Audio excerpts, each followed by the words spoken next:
സല്ലല്ലാഹു അലാ മുഹമ്മദ് സല്ലല്ലാഹു അലൈഹി വസല്ലം. മുത്തുനബി സല്ലല്ലാഹു അലൈഹി വസല്ലമ തങ്ങൾക്ക് 7 മക്കളാണ്. 4 പെൺകുട്ടികളും 3 ആൺമക്കളുമല്ലേ തങ്ങൾക്കുള്ളത്. എന്നാ നിങ്ങൾ നോക്കൂ, 7 മക്കളിലും 6 മക്കളെ കബറടക്കിയ വാപ്പയാണ് മുഹമ്മദുർ റസൂലുള്ളാഹ്. നമ്മളെ മക്കൾക്കെല്ലാം അല്ലാഹു ആഫിയത്തുള്ള ദീർഘായുസ് നൽകട്ടെ. ഞാനൊരു ദിവസം വാള് കഴിഞ്ഞിട്ട് വീട്ടിൽ പോകുമ്പോ രാത്രി 2 മണിയായിട്ടുണ്ടാവും, കഴിഞ്ഞിട്ടുണ്ടാവും.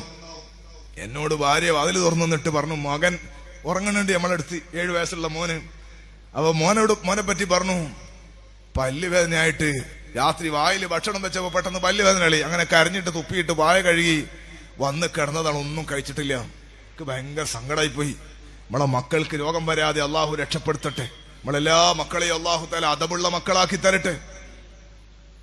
രാവിലെ ഞാൻ ഹോസ്പിറ്റലിൽ കൊണ്ടുപോയി പല്ലിന്റെ ഡോക്ടറെ കാണിച്ചു. നമുക്കൊരു കുട്ടിക്ക് രോഗം വരുമ്പോ, ഒരു സങ്കടം വരുമ്പോ വലിയ വിഷമല്ലേ, നമ്മളെ മനസ്സിനത് പ്രയാസപ്പെടുത്തൂലേ. ഒരു കുട്ടി രോഗമായി മരിച്ചു, വഫാത്തായി പോയി. അടുത്ത കുട്ടിക്ക് രോഗം ബാധിച്ചു, ആ കുട്ടിയും മരിച്ചു. ആൺകുട്ടികൾ മുഴുവനും പ്രായപൂർത്തിയെത്തുന്നതിന് മുമ്പ് ചെറുപ്പത്തിലേ മരിച്ചു. ചെറുപ്പത്തിലേ ആഖിറ ജീവിതം തെരഞ്ഞെടുത്തു. എന്നു മാത്രമല്ല, തങ്ങളുടെ നബുവത്തിന്റെ ആ സമയത്ത് ഖുറൈശികൾ ആക്ഷേപിച്ച ആക്ഷേപത്തിൽപ്പെട്ടതാണ് മുഹമ്മദ് അബ്തറാണ്. ആൺകുട്ടികളൊക്കെ പോയി മുഹമ്മദിന്റെ കുടുംബം നിലനിൽക്കൂല. സല്ലല്ലാഹു അലൈക യാ റസൂലല്ലാഹ്, ഇന്നാ അഅ്തൈനാകൽ കൗസർ ഫസല്ലി ലിറബ്ബിക വൻഹർ ഇന്ന ശാനിയക ഹുവൽ അബ്തർ. ആയത്തിറങ്ങിയത് അപ്പോഴല്ലേ. മുഹമ്മദ് വാലറ്റ് പോയവനാണ് എന്ന് ഖുറൈശികൾ ആക്ഷേപിക്കാൻ കാരണമാകുന്ന നിലക്ക് തങ്ങളെ ആൺമക്കളെല്ലാം ചെറുപ്പത്തിലേ കണ്ണടച്ച് പിരിഞ്ഞു പോയല്ലോ.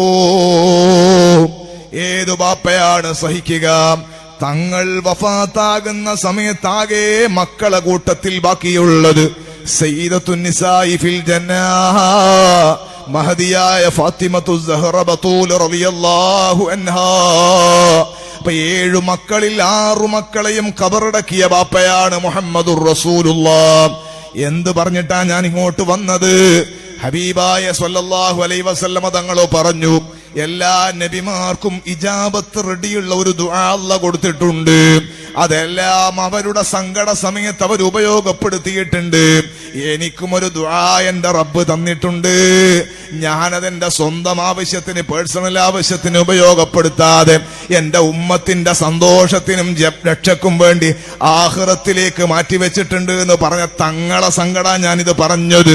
ഒരു കുട്ടി മരിച്ചു, അടുത്ത കുട്ടി മരിച്ചു, അടുത്ത കുട്ടിക്ക് രോഗം ബാധിക്കുമ്പോ അല്ലാഹ് ഈ ഇജാബത്ത് റെഡിയുള്ള ദുആ ഇല്ലേ, ഒരൊറ്റ വിളി, അല്ലാഹ് എന്റെ മോനെ എനിക്കൊന്ന് മരിക്കുന്ന സമയത്ത് ഒരു മകനെങ്കിലും ബാക്കിയുണ്ടാണെന്ന് ആഗ്രഹമുണ്ട് അല്ലാഹ് എന്നൊരു വിളി അല്ലാഹുവിന്റെ ഖൽബ് തട്ടി മുത്തുനബി വിളിച്ചിരുന്നെങ്കിൽ ഈ കുട്ടി രക്ഷപ്പെടൂലേ? ഇവരൊക്കെ പിൽക്കാലത്തുണ്ടാകൂലേ? മുത്തുനബിന്റെ വഫാത്ത് വരെ അല്ലാഹ് ആയുസ് നീട്ടിക്കൊടുക്കൂലേ? ഒരൊറ്റ വിളി വിളിച്ചിരുന്നെങ്കിൽ ഇല്ല, ആ ദുആ ഉപയോഗപ്പെടുത്തിയിട്ടില്ല.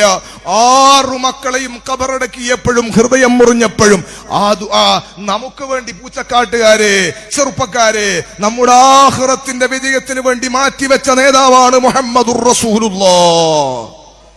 ആ ഹബീബായ സല്ലല്ലാഹു അലൈഹി വസല്ലം നമ്മളെ ഇത്രമാത്രം സ്നേഹിച്ച മുത്തുനബി സല്ലല്ലാഹു അലൈഹി വസല്ലമ തങ്ങൾ പറയുന്നുണ്ട്, യുറദു അലയ്യ അമാലു ഉമ്മത്തി, എന്റെ ഉമ്മത്തിന്റെ അമലുകളെല്ലാം എനിക്ക് വെളിവാക്കപ്പെടുമെന്ന് പറയുന്നുണ്ട്.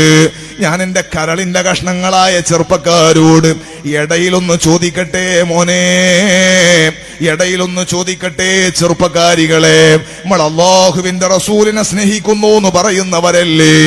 ജീവിതത്തിൽ ഏതെങ്കിലും ഒരു ഘട്ടത്തിൽ നിങ്ങളെ മനസ്സിൽ അല്ലാഹുവിന്റെ ഹബീബിന്റെ ഒരു ആശയം സ്ഥാനം പിടിച്ചിട്ടുണ്ടോ? ഏതെങ്കിലും ഒരു സമയത്ത് ഞാൻ മുത്തുനബിന്റെ ആളാണ്